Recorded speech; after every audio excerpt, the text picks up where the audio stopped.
Hi, enjoy listening. Elkhorn Ridge wasn't on most maps, and even when it was, it barely qualified as a dot. Tucked deep in the folds of the Appalachian Mountains, it was a place where generations worked the same land, drove the same dusty roads, and knew the names of every dog in town. There was no Starbucks, no traffic lights, just one general store with creaky wooden floors and a diner that served sweet tea by the pitcher. Claire Monroe had never minded the isolation. She grew up in a rusted trailer at the edge of town, surrounded by pine trees and silence. Her world was built around the scent of motor oil and wood smoke, the hum of cicadas, and the quiet strength of her grandfather, Walt. Walt Monroe had been everything to her since the age of 2. A wiry man with weathered hands and a spine that never seemed to bend, he'd once been the best tractor mechanic in the region. Folks said he could fix an engine just by listening to it groan. He was respected, not because of his education — he barely finished high school — but because he lived by a code. If Walt said he'd be there, he was there. If he shook your hand, you knew it meant something. Claire's mother, Elena, had left Elkhorn Ridge right after graduation. She'd come back just 2 years later, belly swollen, eyes hollow, refusing to speak a word about the baby's father. Claire was born that winter. A month later, Elena walked out to the frozen creek to fetch water and never returned. They never found her body, only her shawl snagged on a branch under the ice. Walt had buried a pine wood cross by the creek and raised Claire on his own. She grew up scrubbing floors with vinegar, stirring chili over wood-burning stoves, and feeding chickens before school. Walt didn't believe in coddling. The world's hard, he'd say, but you can be harder. Not mean, just steady. And Claire was. By age 10, she could split kindling like a boy, cook a full breakfast, and patch a leaky pipe with duct tape and prayer. At school, the other girls wore makeup and name-brand jeans, while Claire recycled thrift store flannels and wore her thick brown hair in a ponytail. They teased her for her patched-up clothes and the fact that she didn't have a cell phone until she was 16. But Claire didn't flinch. She kept her head down, graduated early, and didn't give them the satisfaction of seeing her cry. After high school, Walt helped her pack a suitcase and kissed her forehead by the Greyhound station. "I raised you to be wise, Claire Bear," he said, his voice rough with unshed tears. "Don't trust pretty words, and don't ever let someone take your fire. You hear me?" "I hear you," she said. "I'll make you proud." He pulled her into his arms. "You already did." She moved 2 hours away to the small city of Ashfield, where she found work cleaning rooms at the Magnolia Crest Inn, a boutique hotel nestled near the river. It wasn't glamorous, but it paid on time and came with free coffee and a decent manager who didn't cover. On weekends, she'd catch the early bus back to Elkhorn Ridge, bringing Walt bags of oranges, packets of trout lures, and stories about city life. He'd pretend to grumble, "Why'd you bring me this fancy mango?" then devour every bite. They'd sit on the porch with chipped mugs of tea, watching deer wander near the tree line, and the silence between them would stretch comfortably like an old flannel blanket. Claire's favourite nights were when he talked about her mother. Elena was stubborn, he'd say, sipping his tea. Got that fire in her belly, same as you, just didn't know where to put it. Sometimes Claire wondered if her mother had fallen through the ice on purpose. But she never asked. Some truths didn't need confirming. At 23, Claire had carved out a rhythm.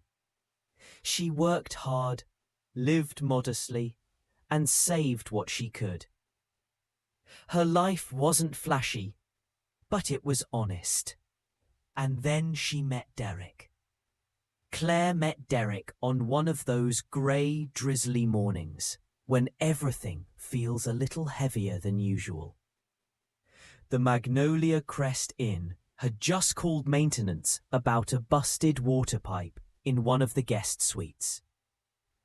Claire had just finished scrubbing the marble floors when the door creaked open and a tall man in a damp Carhartt jacket stepped in, toolbox in hand and smile in his eyes. "Guess you're the flood victim?" he asked, brushing wet hair from his forehead. Claire nodded, pushing a damp strand of her own behind one ear. "Suite 204.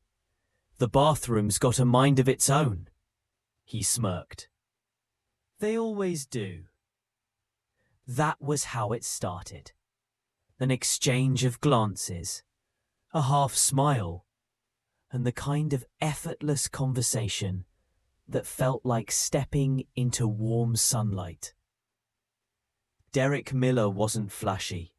He was lean, with calloused hands, sun-kissed skin, and eyes the colour of mountain ash.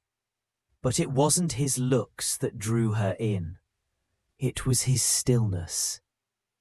He spoke gently, listened fully, and never tried to fill the silence with nonsense. He told her he'd grown up in foster care, shuffled between group homes until he turned 18. "Never knew my parents," he said once, while they sat by the river, legs dangling from the dock. "But I had a teacher in 8th grade who bought me my first real winter coat. That stuck with me." Claire had nodded quietly, heart aching for the child he once was. They had more in common than she expected. Loneliness, resilience, a need to make something of nothing. In the weeks that followed, he started showing up at the inn more often than maintenance required. "Elevator's making noise," he claimed, grinning. "Better check on it." He'd walk her home after her shifts, carry her grocery bags without asking, and memorize the way she took her coffee. When he met Walt one weekend in Elkhorn Ridge, the two spent an entire afternoon on the porch, talking about fishing. It arrived on a Wednesday, an official army envelope with Derek's name printed neatly across the front. He opened it slowly, jaw tightening. "I'm being deployed," he said softly, fingers trembling. "They need medics overseas. I leave in 6 weeks." Claire's heart dropped. "How long?" 14 months, maybe longer. It depends." She stared at the floor, then back up into his eyes. "Then we make it count." "I don't want to leave you alone here," he said. "Not with your work, not with your grandpa getting older." I didn't plan this." Claire took his hand, steady as stone. "You didn't ask for it, but you're going. You've worked hard for this, and you're going to save lives. I'll be here when you get back. I swear. You don't have to wait. I'm not waiting, she said. I'm building. For us. They held each other until the sun dipped below the trees, neither one speaking, both hearts thudding with equal parts pride and fear. In the days before his departure, they made a habit of walking by the river at sunset. He gave her his dog tags before he left, pressing them into her hand with a trembling smile. I don't have a ring, he said, but if you wear this, I'll know you're with me. She looped the chain around her neck, fingers curled over the cold metal. Always. The morning he left, Claire rode with him to the bus station. Walt came too, quiet and protective, clapping Derek on the shoulder like he was already part of the family. As the bus doors hissed closed, Derek pressed his forehead to hers through the glass. Come back to me, Claire whispered. I will, he mouthed. Then the bus pulled away, and Claire stood in the gravel lot, watching the tail lights fade into the mist. Her hands, fists in the pockets of her coat. The dog tags resting just above her heart. He didn't cry, not then. Not until much later, alone in her room, curled under the blanket her mother once made, the chain still clutched in her palm. Walt sat outside on the porch, puffing on his old corncob pipe, staring into the dark like he could protect her from every evil in the world. But evil, as Claire would soon learn, had its own way of finding you.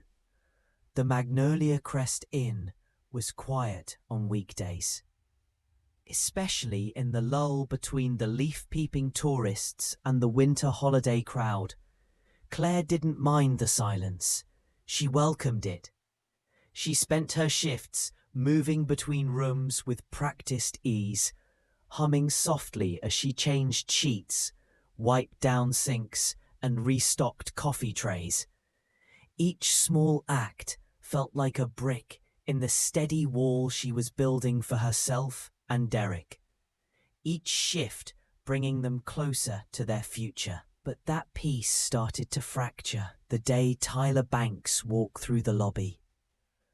He was back from New York or LA or wherever people like him disappeared to when real life didn't suit them.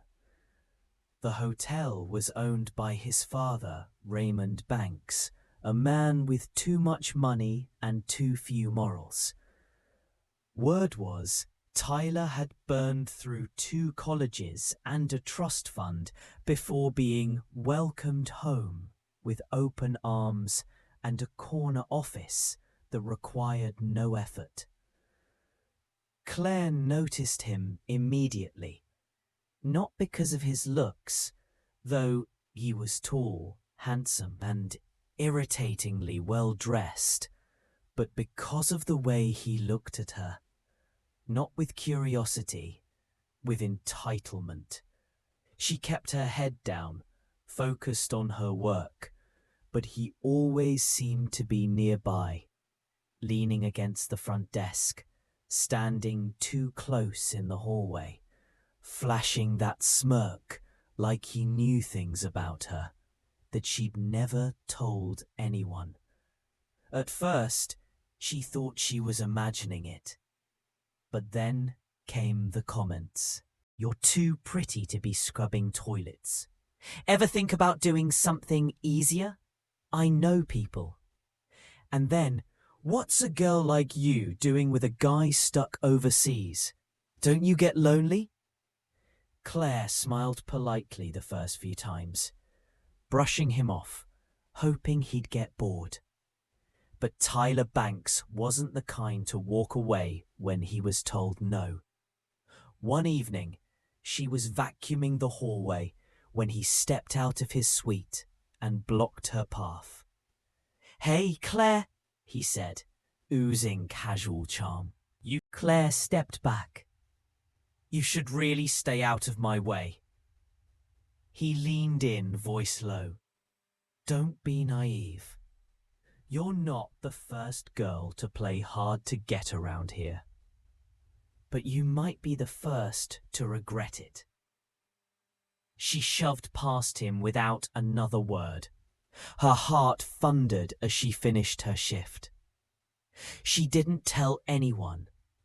What would she even say? That the boss's son made a pass at her? She just needed to keep her head down. Be invisible. But he didn't stop. He left a box of chocolates in her locker. She threw them away. He followed her into the laundry room. She walked out. And one day, when she ignored him completely, he snapped. "You think you're better than me?" he hissed, cornering her near the supply closet. "Just because you grew up in some mountain shack and pretend you're some goody two-shoes. Don't forget who signs your checks." Claire pushed him back, trembling with anger. "Touch me again and I'll report you." He laughed. "To who? My father? The sheriff who owes him favors? You think anyone will listen to a housekeeper from a trailer park?"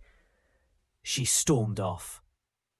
That night, she lay awake in her studio apartment, clutching Derek's dog tags, trying to tell herself it would blow over. But the next incident came quickly, and it was far worse.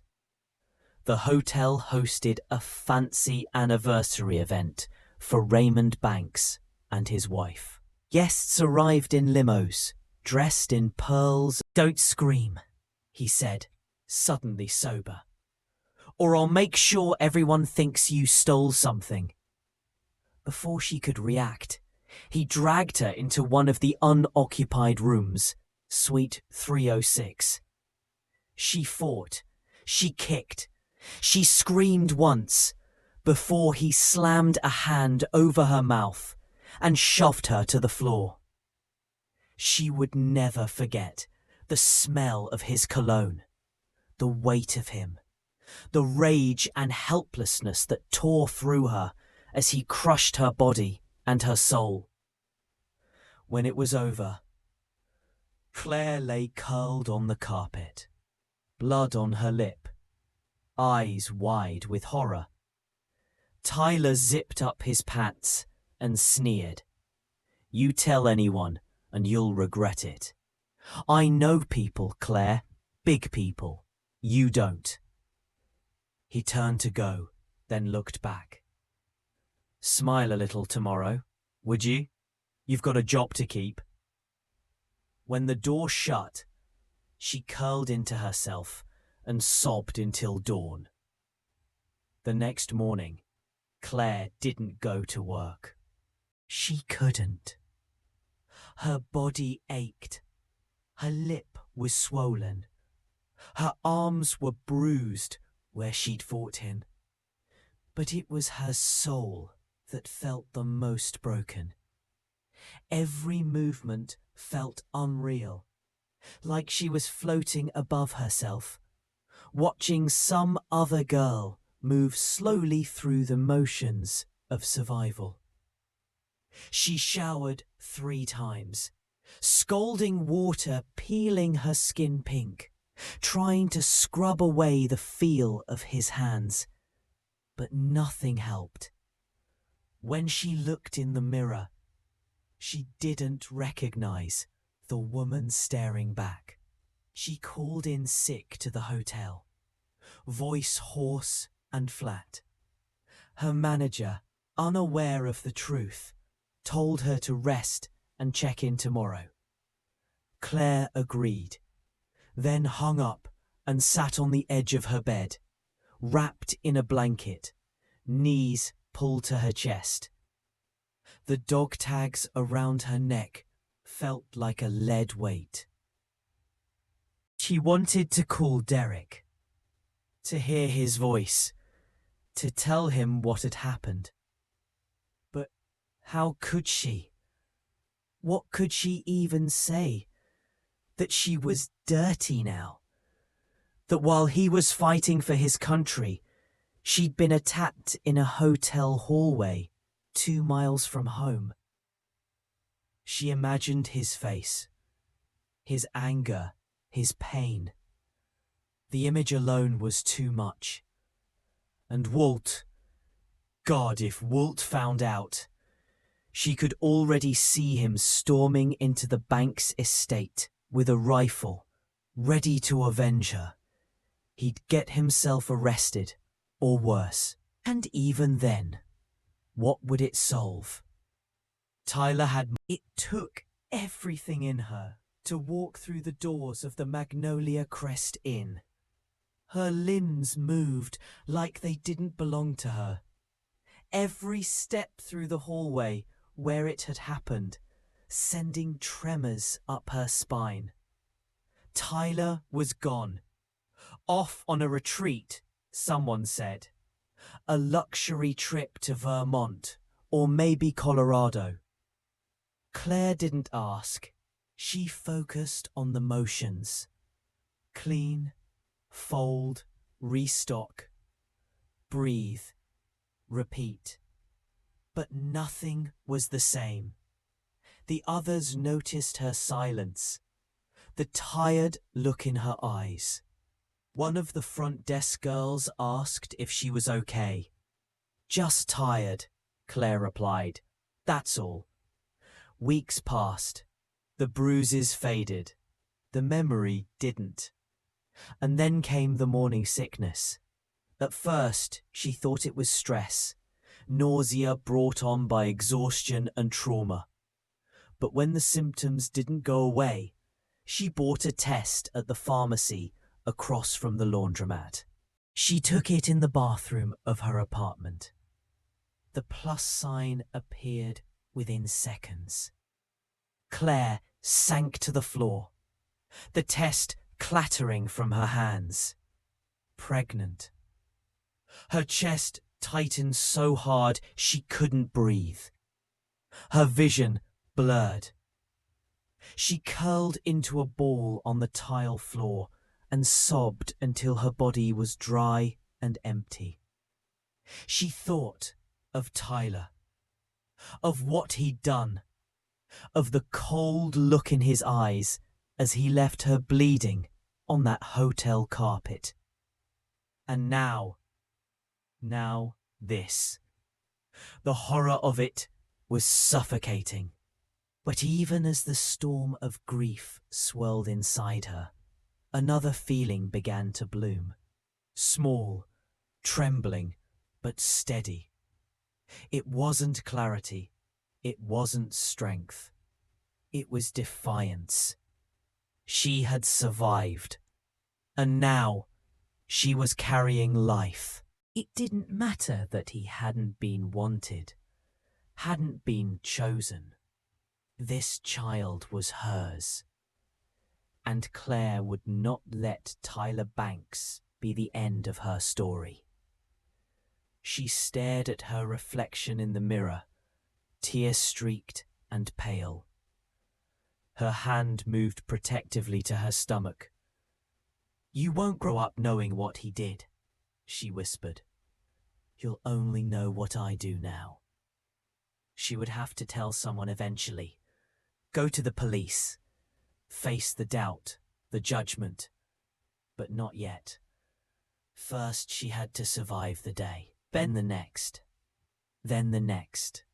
Until the silence became something else. Until her voice came back. Because she would speak. And when she did, the world would have to listen.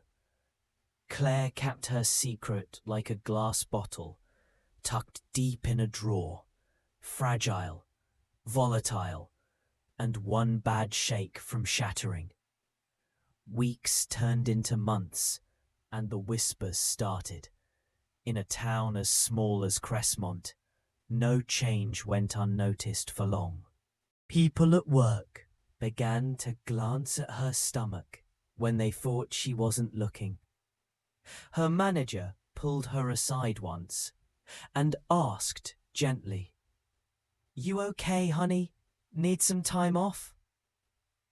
Claire shook her head and kept wiping tables. But inside she was drowning. Each day she walked the tightrope of pretending she was fine, pretending her life was still hers.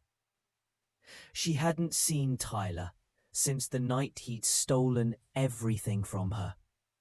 Rumor had it he was off playing entrepreneur now, opening a bar somewhere near the college town. Raymond Banks still smiled when he came in, still tipped waitresses and slapped backs like a man who ran things. Claire never flinched around him. But she never met his eyes either. She stopped returning Derek's calls, stopped opening his emails. Each message hurt more than the last. He wrote about the desert sun, the dust, the dull ache in his heart when he pictured her. He told her he couldn't wait to come home and make a family. A family. Claire didn't answer. She couldn't. How could she explain something so twisted, so wrong? So she stayed quiet. She knew what her silence would do. She watched it like someone watching a house fire they couldn't put out. And then, one day, his emails stopped. That night, she packed a small bag. She didn't know where she was going, only that she couldn't stay.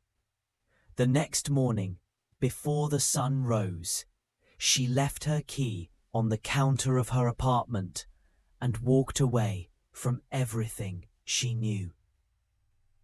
She hitchhiked west, then north, riding in the back of rusted pickups and sleeping in cheap motels. She made it 3 towns away before her money ran out.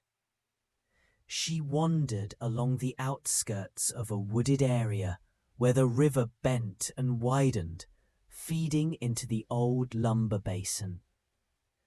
The place smelled like pine and cold mud. It was there that she saw him.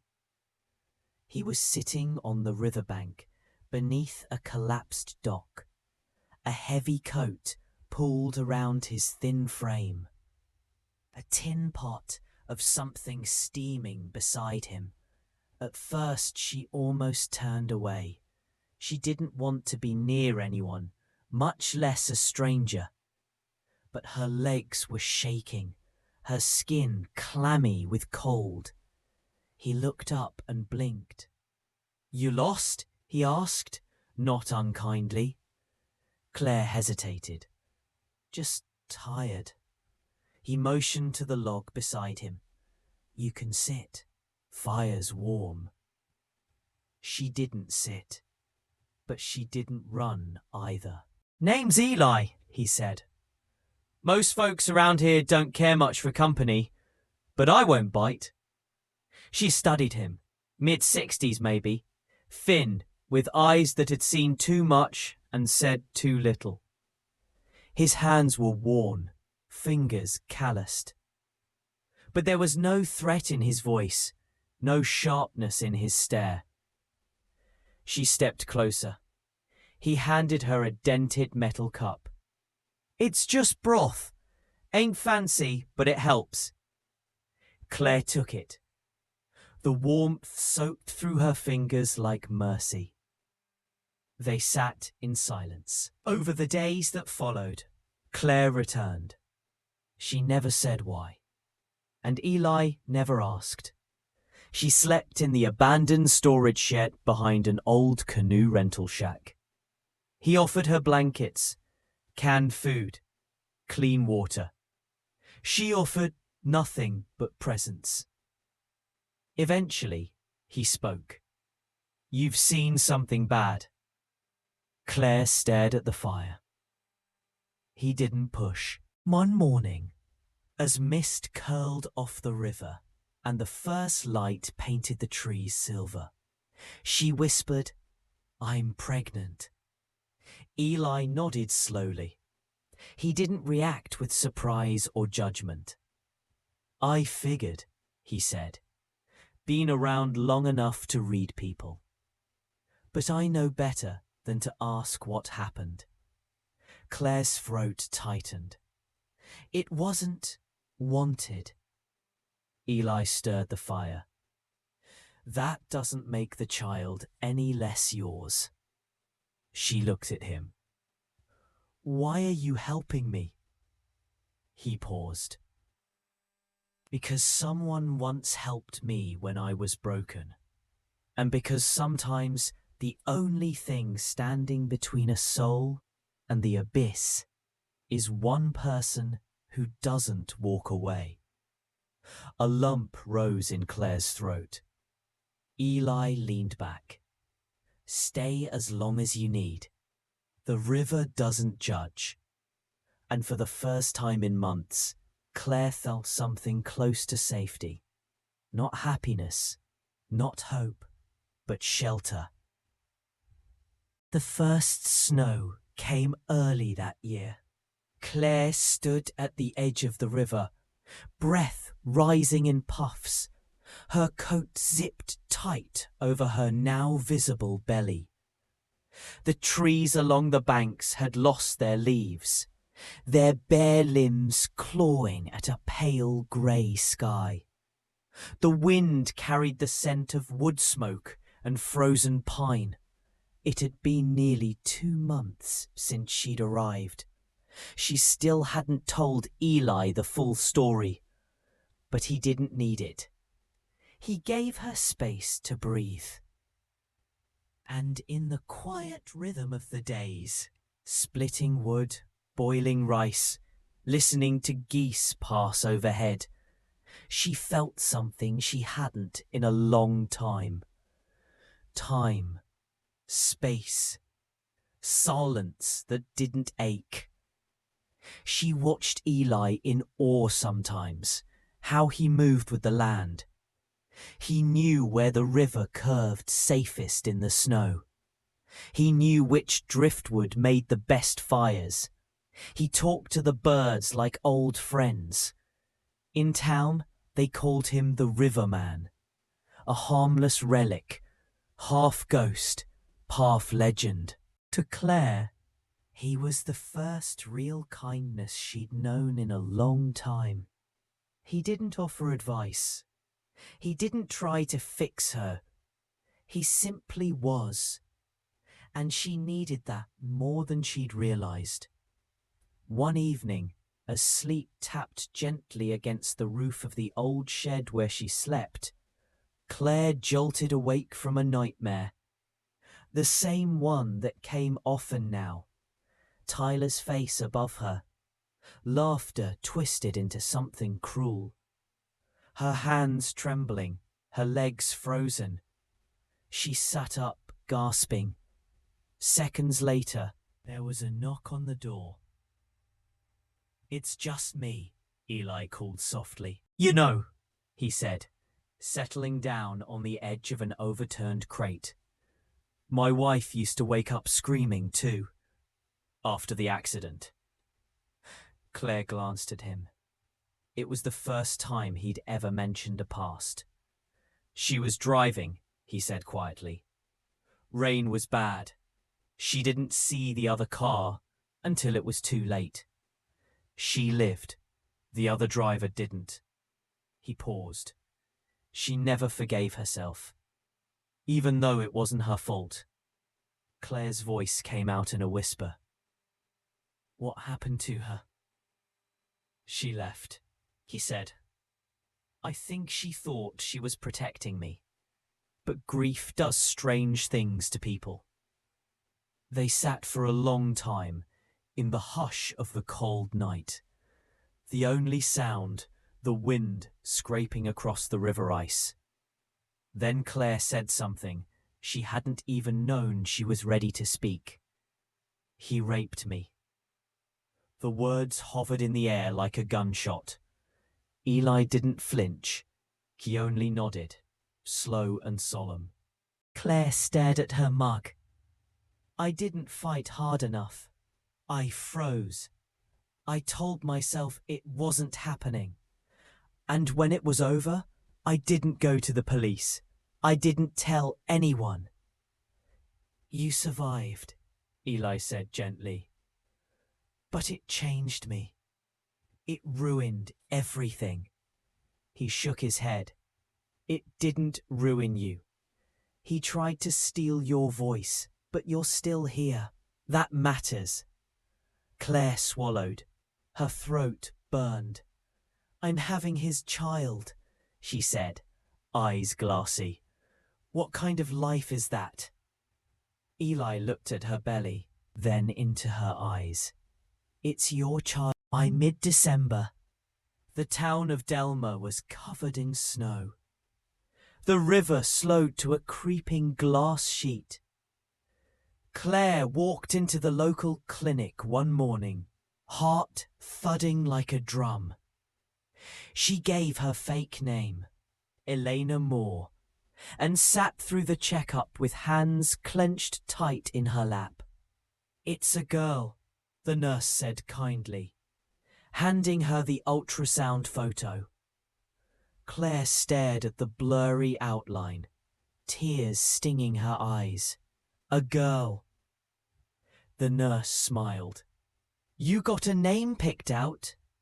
Claire hesitated, then whispered, Lena. The nurse wrote it down on the chart. She looks healthy. You're doing a great job. Claire left the clinic and stood in the snow-covered street, her hand resting on her belly. For the first time, she felt more than fear. She felt connected. This child wasn't Tyler's, not in any real way. She was hers, and Claire would protect her with everything she had, even if the world still refused to believe her. Even if justice never came. She would build something new, from ashes if she had to.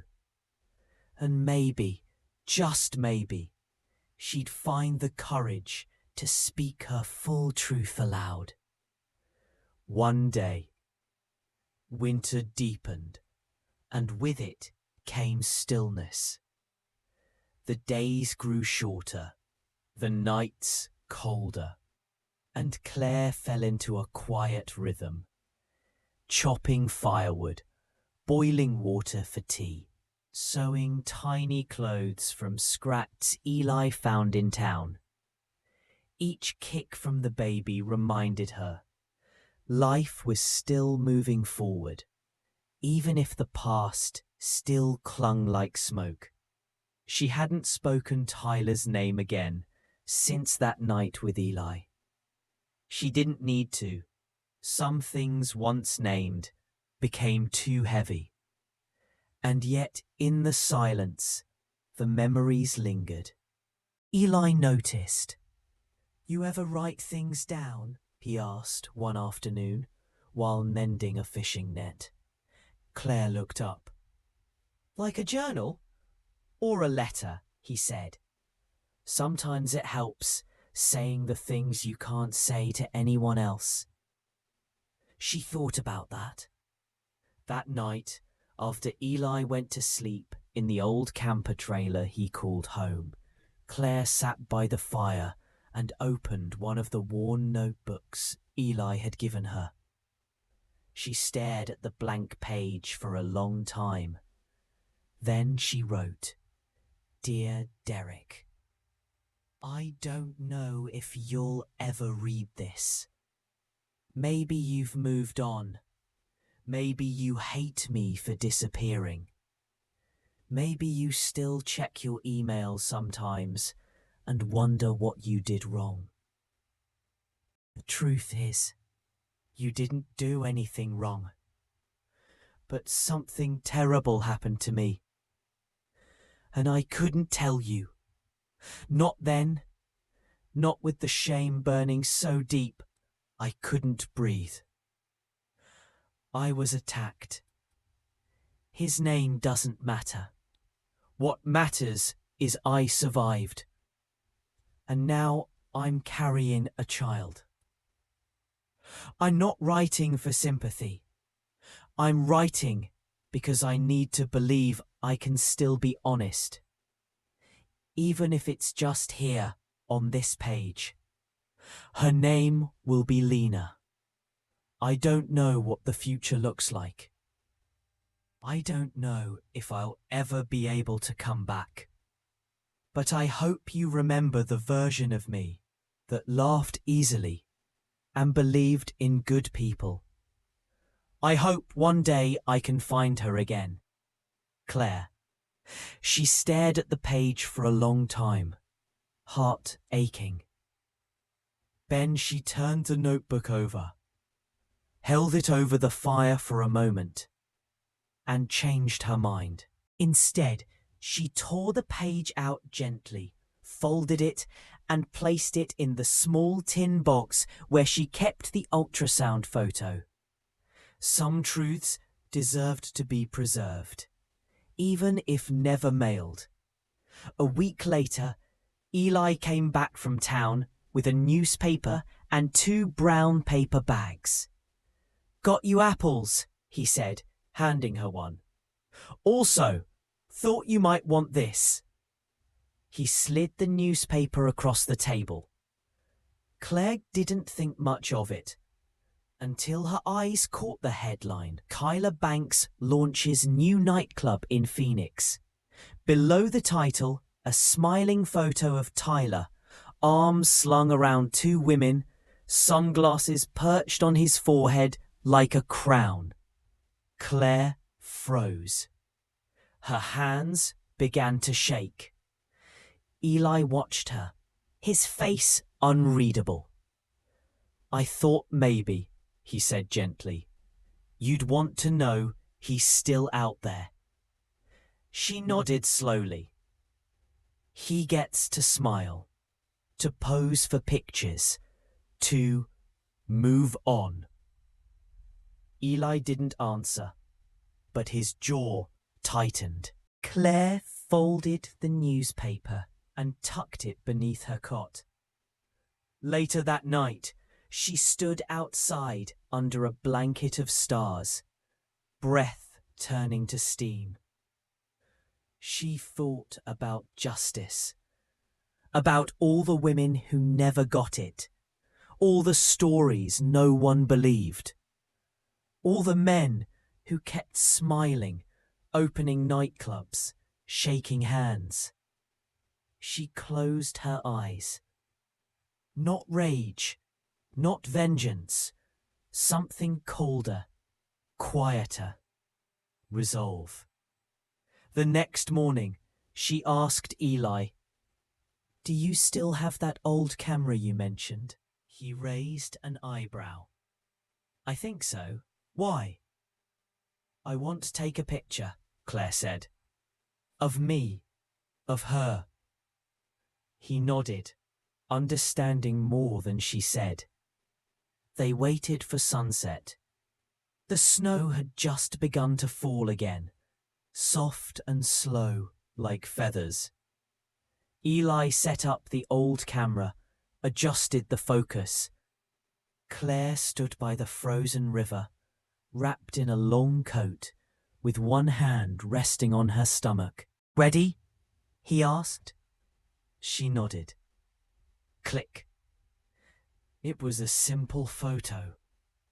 But one day, Claire would send it.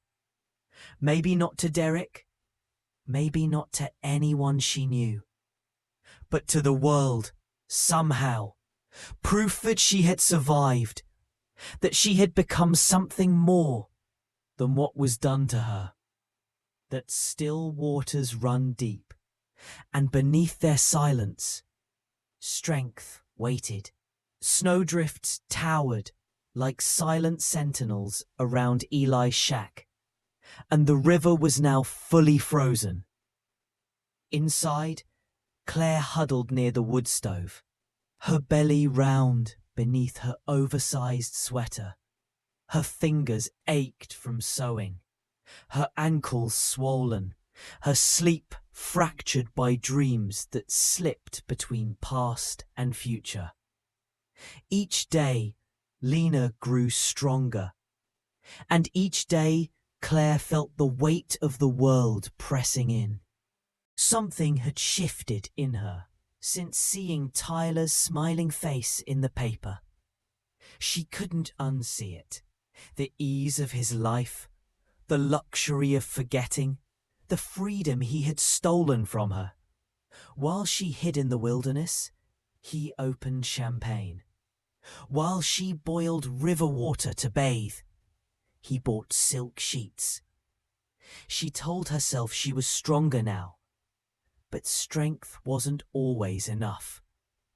One icy afternoon, Claire ventured with Eli into town for groceries.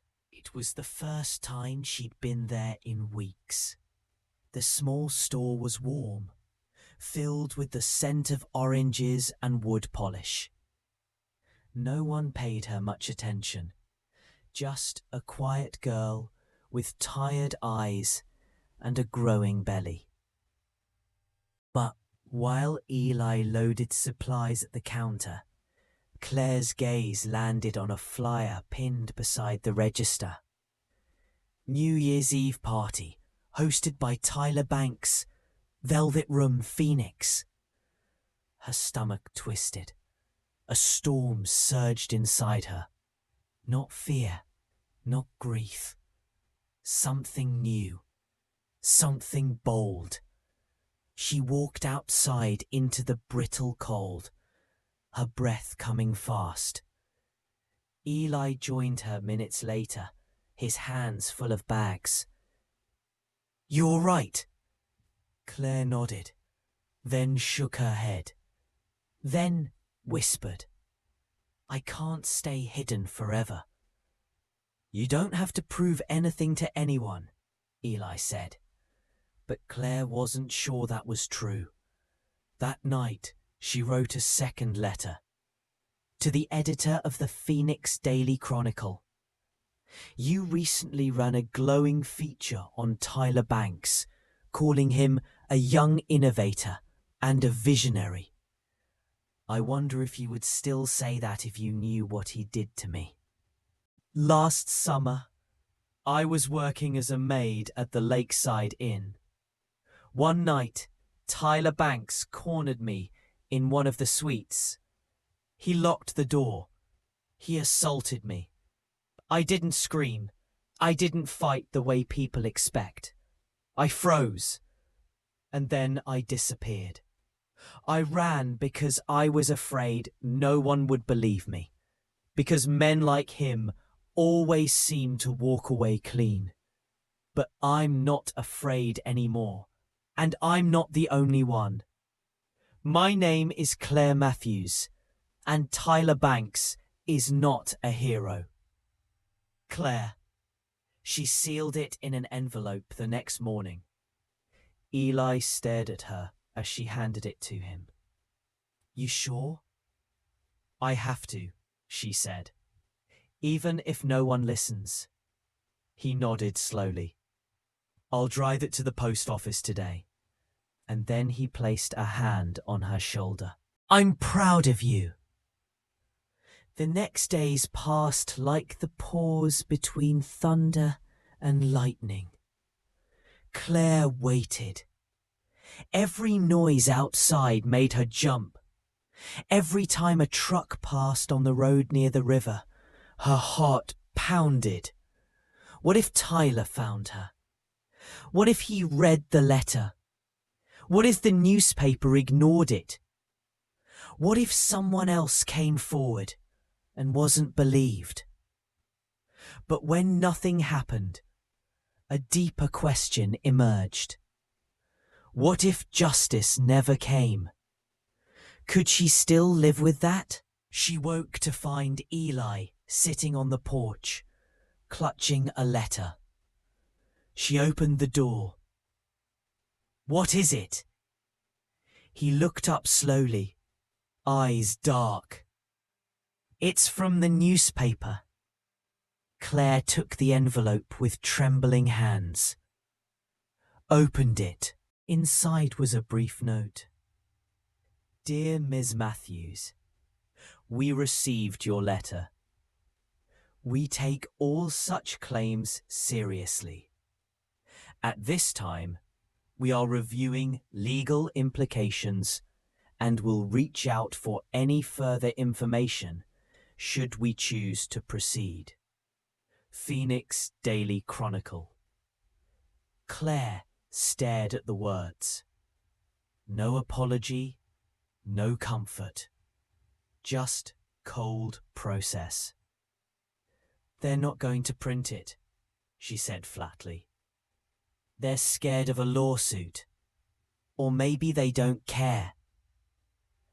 Eli didn't answer. Claire stood there for a long moment, tears hot in her eyes. Not because she had expected justice, but because part of her still hoped.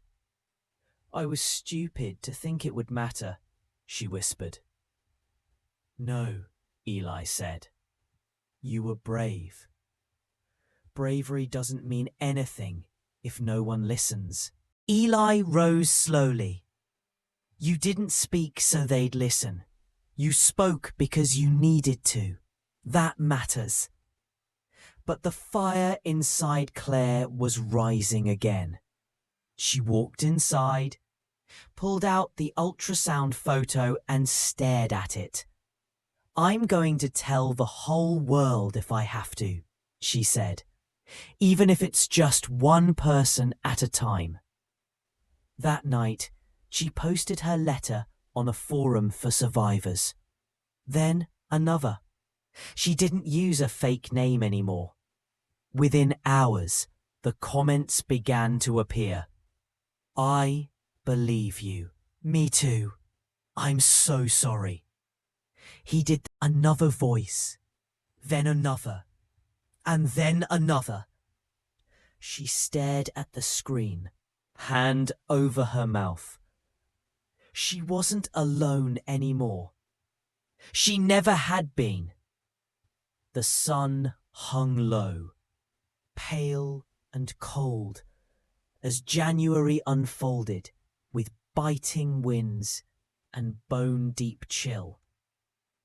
Claire stayed bundled most days, belly heavy, joints aching. But inside her burned something hotter than fear, something fierce, like truth catching flame. The online post had taken on a life of its own. Each day, new messages arrived. Some were from survivors. Others were from strangers offering support, kindness, even outrage. One message in particular stopped Claire cold. "I believe you. He hurt my sister too. She was never the same after that. Thank you for speaking." No name, no details, just a crack in the dam. The kind of crack that meant others might come forward. The kind that let in light. One afternoon, Eli returned from town with a look she hadn't seen before. Tight, unreadable. "What is it?" Claire asked. He handed her a folded newspaper. Not the Chronicle. This one was national. Right there, Halfway down the page, Arizona nightlife mogul faces accusations of sexual assault. Claire read the line 3 times before she understood what it meant. Multiple women. Anonymous sources. Investigations pending. Tyler Banks had finally been named. ... She sank into the wooden chair, the paper trembling in her hands. Eli knelt beside her, voice quiet. "You started something, Claire." Her breath hitched. "I didn't think they'd believe me." Enough people did. A long silence passed. Claire reached for the ultrasound photo again, fingers gentle.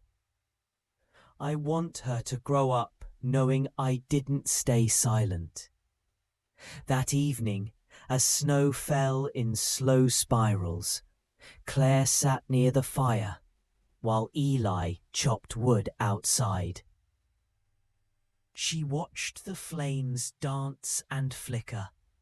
For the first time, the memories didn't stab. They simply ached, like an old scar on a healing limb. She heard footsteps, but it wasn't Eli. She turned and saw a tall man standing at the edge of the clearing, dressed in a grey coat and jeans, face pale with shock. Her breath caught. "Claire?" She knew the voice instantly. "Derek!" He stepped forward, hesitant, as if afraid she might vanish. "Claire, I got your letter. A woman emailed me, said you posted something online and that I should read it. I didn't know. God, I didn't know what happened to you."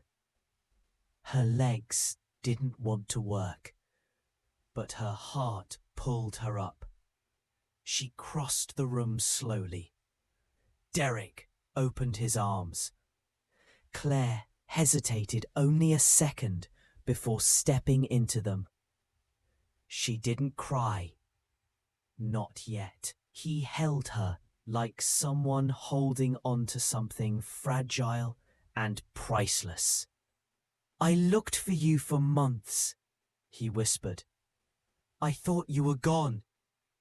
"I was," she said quietly. "But I found my way back." He drew back, eyes wet. "I read everything. I'm so sorry I wasn't there. You didn't do anything wrong. I should have noticed. I should have..." She placed a hand over his. "I need you to stop blaming yourself. I did that enough for both of us." Eli watched from the porch, silent, respectful. Later that night, Derek sat beside the fire while Claire told him everything. What had happened, how she fled, how Eli had found her, half dead in the woods. Derek looked at Eli. "You saved her." Eli just shook his head. "She saved herself. I just gave her a place to rest." The next day, the river cracked and groaned as the thaw began. Spring was still far off, but the sun stayed a little longer now. The wind carried the scent of melting ice. Claire walked to the edge of the woods, snow crunching beneath her boots. The photograph Eli took, tucked into her coat pocket. The girl in the photo stared back at her, pale, quiet, strong. A survivor. A voice behind her. "That's a beautiful shot. Derek." "She looks like someone I used to know," Claire said. He smiled gently. "She's still there." Claire closed her eyes, then nodded. Yeah, I think so too. And for the first time, she truly believed it. Spring arrived slowly in Delma, folding the frozen earth into soft green. The river swelled with thawed snow, running free and full, carrying away the cold and the silence. Inside Eli's cabin, the air smelled of fresh linen and warm blankets. Claire sat in a rocking chair, her arms cradling a small bundle wrapped in a pale blue blanket. Lena's tiny fingers curled and flexed, her soft breaths rising and falling like gentle waves. The journey had been long and hard, but here, in this quiet room, warmed by firelight and hope, Claire felt something she hadn't dared to hope for before. Peace.